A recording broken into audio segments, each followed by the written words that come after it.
when we sit for 45 minutes, and then it seems to be inevitable that we'll have quite some pain, quite a lot of pain maybe. Well, inevitable to have some quite pain.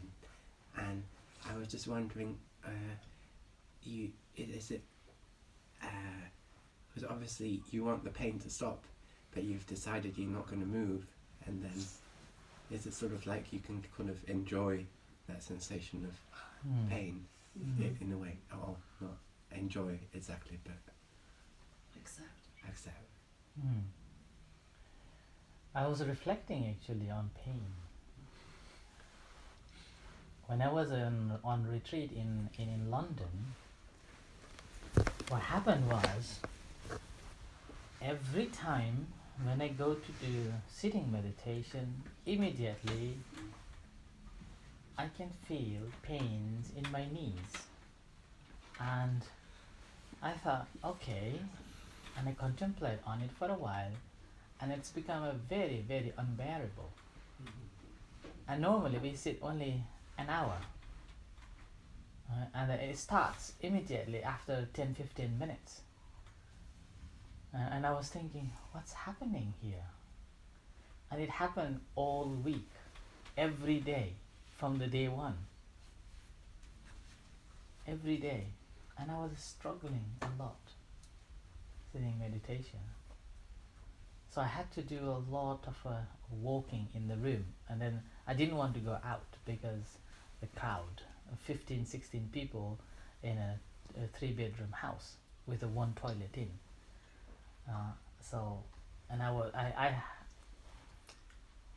I was the senior monk.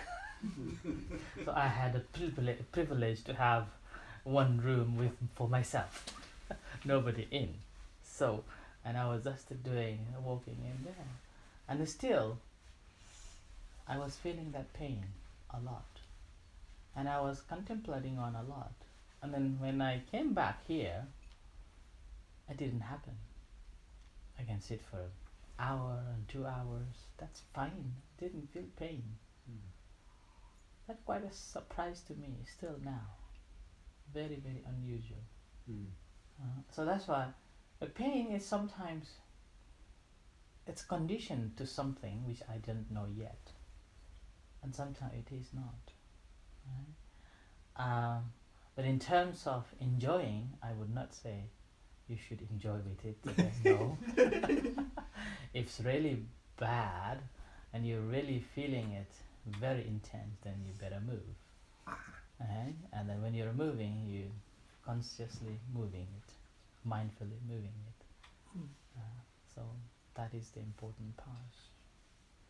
And if you are doing the focus meditation, then when you're joined in, that moment again you disconnect from your body. So that moment you don't feel any pains at all. In ultimate sense, the body doesn't feel anyway. But what we feel is our mind is feeling some changes that occurs in our body. So body doesn't feel. When you focus on the pain, and you're just being aware of the pain in whichever part of the body, and then.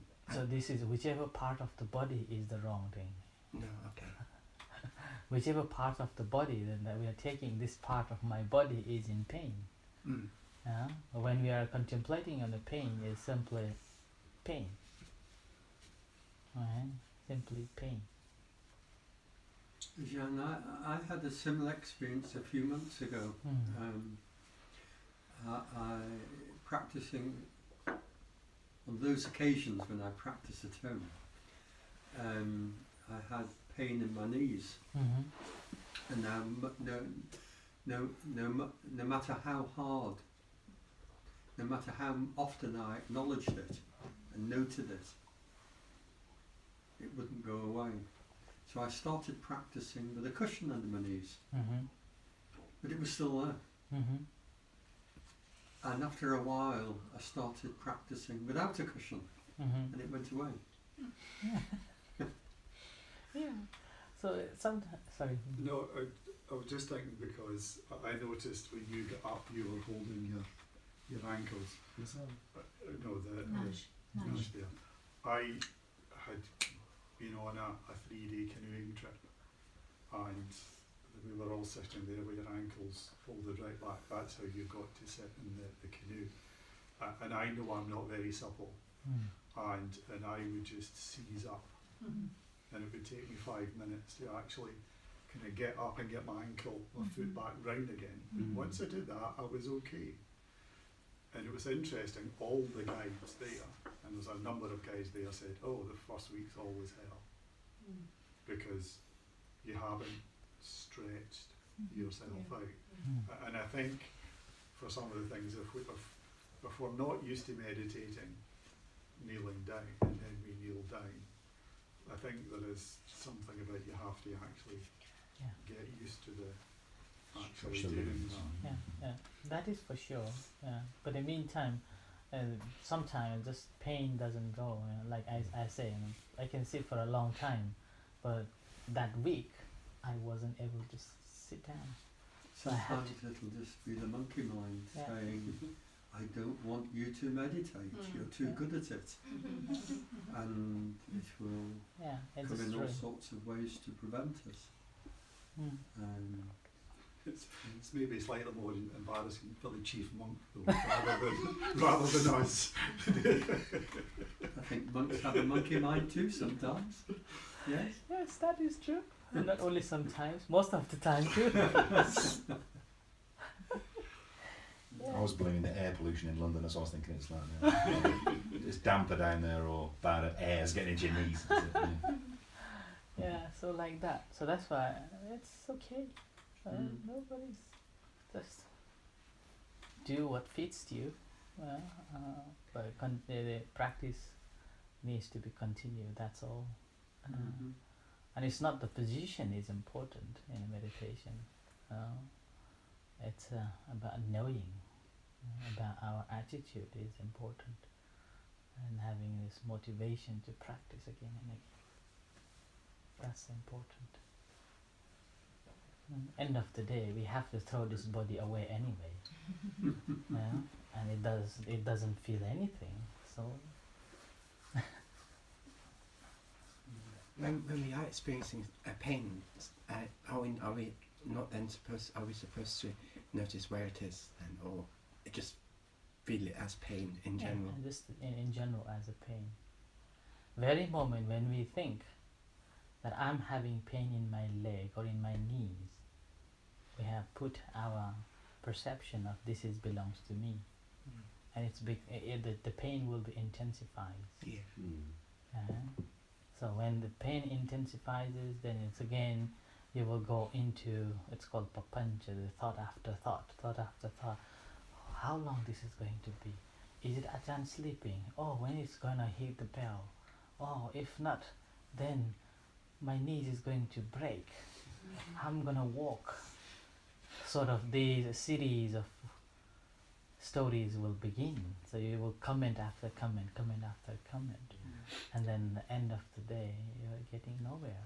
So you're just feeding. How do we be aware of the pain without noticing where it is? That's a good one.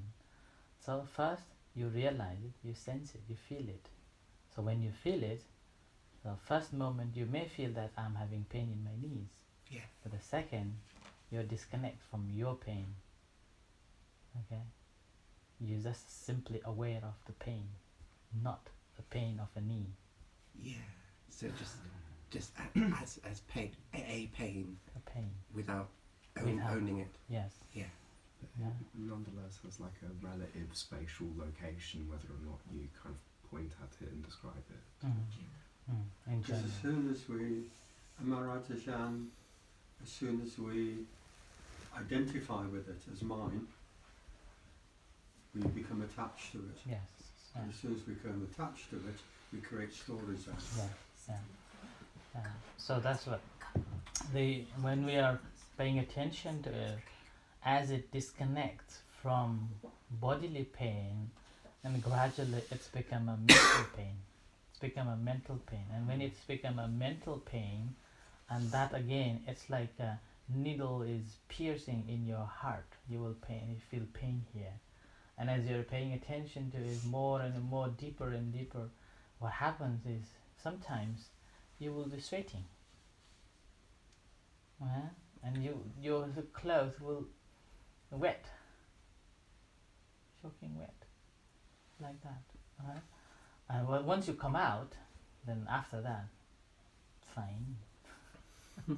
Everything is fine. But in the meantime, it's very difficult to go and overcome it. So there's different ways to do it. Is rather like expanding from the place that you are feeling the pain. So expanding it.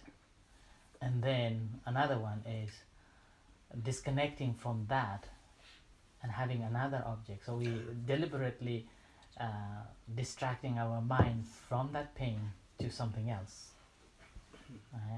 It's a breath or the abdomen or some other thoughts. So you can do that one too. But if you really want to cross with it, then you're paying on that. I had an issue where over the weekend I was swimming, and sometimes when I do, like, I don't know, either if I swim with bad posture or whatever I eat, sometimes my back gets sore for a few days, and it was like this, and I couldn't move my hips properly. And when I was meditating today, like, it was very stiff trying to get into my usual position. And then when I was there, it was like, it was not exactly sore, but it was like I would either kind of slump forwards, which isn't ideal for kind of like staying alert, you know, where I'd feel like I was going to fall over backwards. And then I mean, it's funny you were saying, oh no, my knee is going to, because this is exactly what I was imagining. I was thinking, oh my God, what if there's like a crack, my leg falls off, you know, like, what if, you know. But it's just, it was something that was kind of strange to try and deal with, because I was like kind of falling over. And I think in the past I used to tell a story that when we go to the retreats in Thailand and we're feeling very, very pained in our body, and we used to complain with the Achans that it's so horrible, I'm going to die. And they normally respond, it's okay, we will do you free funeral. Do you understand? So like that, you know. So. But once we practice, this pain will just overcome, and we just cross with it. And simply we are talking, and then we are aware of this pain a lot, simply because we are paying attention to this breath all the time, and then connecting with this body. So feeling this body, you know, we are more connected to this body, so that's why we can see this. Okay? But as we progress on, we practice, what happens is this mind and the body become interrelated.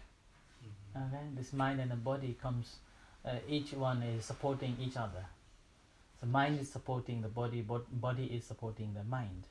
And that moment, sometimes you can feel that body is supporting us to find a peace and a calm. And another time, our mind is supporting the body to stay peace and calm. Like that. John, I was interested in what you said in your talk at the beginning. I was hill walking at the weekend with some friends. Lena didn't. She went off to the wildlife park to have a look at the polar bear at the wildlife park. But it was quite interesting because it was a complete reflection on coming and going, both in terms of the weather.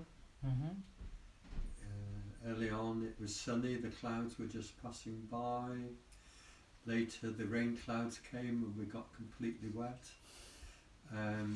The stream running down the hillside, 1 minute it was slow, next minute it was gushing. The surface, 1 minute it was dry, next minute it was wet. 1 minute it was gravel, the next minute it was grass. And because I was observing it, it felt effortless to walk up the hill. And yet, not normally, other times when I go hill walking, it's like, for heaven's sake, when will this end? It was quite an interesting experience to actually walk mindfully up a hill Mm-hmm. for 2.5 hours, Mm-hmm. and it seemed effortless. Mm-hmm. Yeah. I think I was talking about this last week or a week before about the this ultimate truth, the nibbana. When we are strive to achieve this liberation, this nibbana, then that moment that you are saying you want to be at the top, Mhm. so you are rushing, and as a result, you're feeling tired quickly. Mhm. But you already have this destination. It's not going anywhere. Yeah? And you already know that you are in the right path. All what you need to do is to be that moment, each moment that you are walking in. Mhm. Right? So that is the path that Buddha was talking to. And even last night I was talking about the same thing. Suppose we are going to the to city for buying something, right? We already have the destination. Yeah? We already have the destination. We do not need to worry about the destination. It's not going anywhere else. Right? And what we have to do is to be mindful that we are driving. Suppose we are driving, mindful of driving, aware of what's happening around, and then be yourself. And I gave a simile last night was, suppose you're going to one of the restaurants. You already book your table. It's not going anywhere. Now what normally happens is, I have booked the table, now I'm going to order this food, I'm going to order this food, I'm going to meet this person, and I'm going to talk about this subject, I'm going to talk about this subject, and after that, this time, I'm saying goodbye. See, you are already making so much things, planning at that moment when you are going there, rather than enjoying the path that you are going, rather than enjoying what's happening around you. Okay? So that's what this is the same with the ultimate truth, the nibbana. Once we have found the path, okay, this is the right path, then we just need to walk on that path, and then we will be arriving there too. It's like that's what we say, 100 miles distance will begin from now, the first step. And if you start from the first step, mindful about it, mindful of step, then a closer we become. Huh? Like that. So that's why it's the same with the Buddha's ultimate truth, this nibbana, achieving this liberation. That's why I always say that we do not need to worry about this ultimate at all. What is needed is to be here and now, knowing what we are doing. This defines next. This defines next. And you're worrying about now, then what happens? The next, you're worrying. Number one, you're worrying. Number two also worries too. And number three worries too. And by the time when we realize, already 10, 50 or maybe 100 miles already. So we are worrying along the way. So practice of mindfulness meditation is simply enjoying, knowing what's happening here and now. And that's the most important part. That's what even the Buddha's teachings, when we look at it, when we compare the Buddha's teachings, that normally our human wish is to know the future, and then if somebody comes and tell you about your future, then you're so excited. Oh, I'm going to be like this, I'm going to be like that. And if something changes, condition changes, then you won't be. Right? Like that. So Buddha is not saying about the future. Buddha is saying now. What you're doing, it affects next. It affects next. And in the meantime, he's saying that forget about the past too. Do not bring it in. Forget about it. But this is continuity, it's going. That's why it's called coming and going. It's in Pali language, it's called Upati Titi Panga. Upati means arising, Titi means remains, and Panga is vanishing. So coming and going. Like that. This is why we have so much trouble coping with change. Because our monkey minds insist, Yeah. in fact, they're conditioned from when we're born almost to create expectations. And when we don't see those expectations fulfilled, Mm. our monkey mind tells us to be disappointed, Mm. so we obey it. Yeah. So like that. So what we need is to to be mindful and enjoy the moment that we have. What we are, what we have. That's it. Nothing else. And the problem is enjoying the moment is the very, very difficult one. Sounds simple, but very, very difficult one. And then how can we be here and now in this present moment enjoying? And things that we can sense, things that we can feel, is only the breath. It's only the body that we can feel. There's only this one is here. And the rest is also that's conditioned. Like that. But yes. It's interesting because I came across a Buddhist perspective that kind of sits in contrast with this quite strongly in the last couple of weeks. I was watching a documentary about a Korean nun. I think she's from like the school of Seon, who's well famed lately for her cooking, which is exquisite apparently and very artistic. But she talks about halfway through. She says, if you look into yourself, you notice that time is always revolving. I mean, rather than asserting that time is actually a single moment with the past disappearing and the future not here yet, she, bless you, she describes it, you look at yourself and you notice by your gestures, maybe you recognise your mother's hands, if that makes sense, and things like this. I mean, and I guess this makes an interesting conversation about,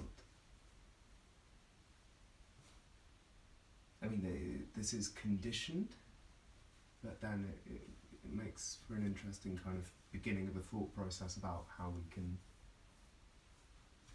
dissolve conditioned and unconditioned as themselves being a dualism, because obviously this exists in matter in your body, this kind of noticing. That's another perspective. The duality things. Which you don't like to talk about. But there's also your tale about the conditioning. I've just been travelling and I went to a Buddhist temple which was Chinese based and a Buddhist temple that was Sinhalese based. And I was speaking to Adrian yesterday just about how different. Yeah, of course. Yeah. There was quite noticeable differences. Yeah. Depending, and that's that kind of conditioning from the culture, which was there, which I found very different. interesting. Yeah, I mean, I guess if you I compare. mean, they're all Buddhist monks. They're all good people, but it's. Yeah. Well, see, and I read recently that in Pure Land Buddhism, which is a Japanese school, they don't have monks at all. They have priests or something like this. We have in Nepal as well. Buddhist priests. They are born Buddhists and they are born as a monk and a nun. So, and they have a family, they're working, everything is there. But we respect them as a monks and nuns. Very moment they are born, okay, and then it's like a Christianing thing goes on. Once they have done that, some sort of this ritual, then he's a monk. But that should be from within their castes, like that. So it's all around. Everything is there. So it's not a Buddhism. It's we should put S at the end. Buddhism. And maybe a little B at the front as well. Yeah. So that's why it's not about ism that we should go on to discuss. And it's not. Some may say it's as a religion, other may say it's like a therapy, other may say it's like a way of life. You know, it's up to you how you would like to interpret. But ultimately, doesn't matter where we are from. We all have only two things. That is body and mind. Right? And all but we are conditioning Westerners, Easterners, Asians, Nepalese, British, that sort of things. It's just culturally created conditions, and then we attach to it and we identify it, and then we hold on to it. So we create on that base this personality view that this is me, I am. And then that's how we create the differences. That's how we create the, this boundaries, like that. But ultimately, Buddhist practice is you have to give away this personality view.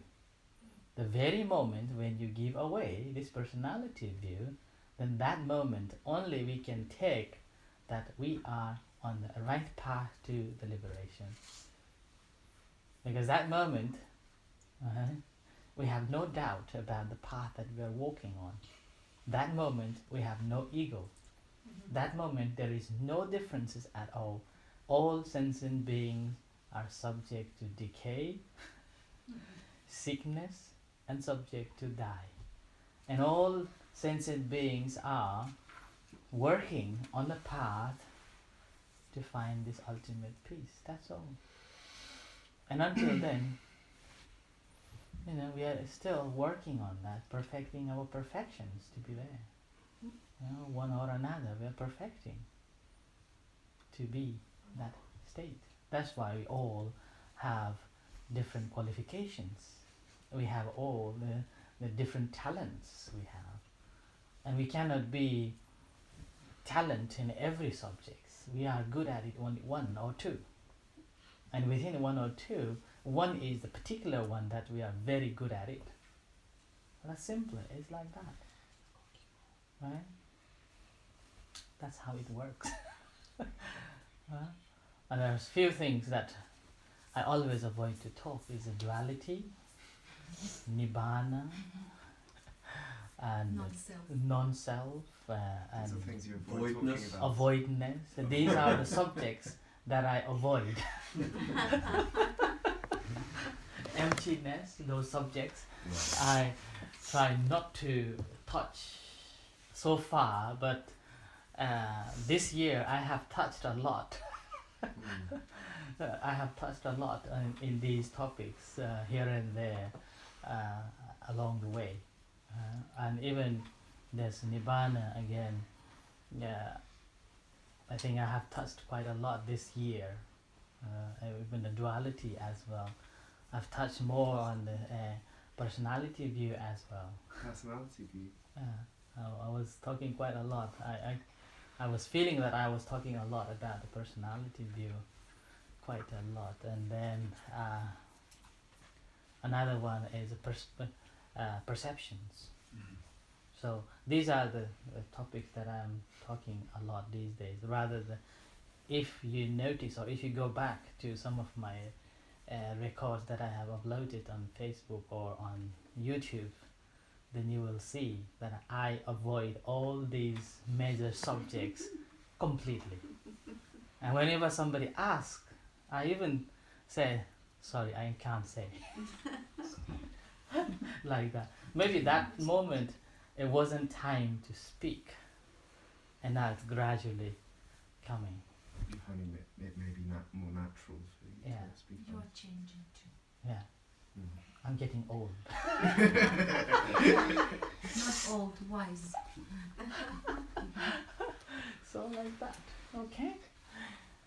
Yes. Okay. Let's do the practice of loving kindness. Sorry.